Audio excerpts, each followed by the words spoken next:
চিকিৎসার জগতে এক দশক। এখন এখানে সব বিষয়ে ডাক্তারবাবু একসাথে তলায়। ফোন করুন 7477799515 এই নম্বরে।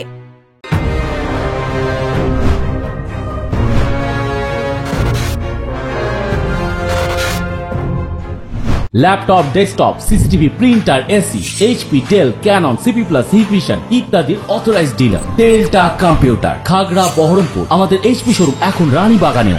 রেশন দুর্নীতি নিয়ে ফের রাজ্য সরকারকে তোপ অধীরের। রেশন দুর্নীতি মামলায় জেলে রয়েছেন প্রাক্তন খাদ্যমন্ত্রী জ্যোতিপ্রিয় মল্লিক। ইতিমধ্যেই ধরা পড়েছেন তৃণমূল নেতারা।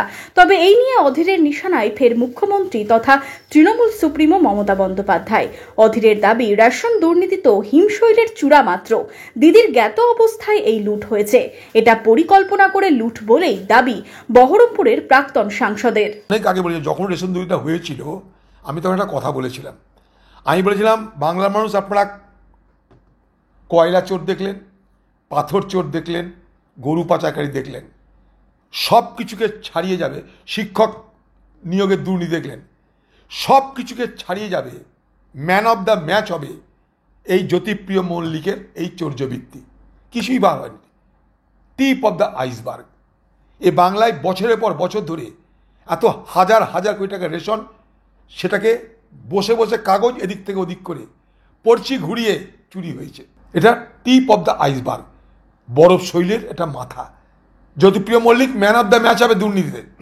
আর এই দুর্নীতি দিদির অগোচরে ঘটেনি, দিদির জ্ঞাত অবস্থায়, সরকারে যারা মাথা তাদের জ্ঞাত অবস্থায় এই লুট হয়েছে। এটা পরিকল্পিত লুট হয়েছে। তার জন্য তৃণমূলের হাতে আছে এত পয়সা, হাজার হাজার কোটি টাকা খরচা করতে পারে ভোট খরিদ করার জন্যে, লুট করতে পারে, ম্যানেজ করতে পারে, যা খুশি তা করতে পারে এই পয়সার দৌলতে।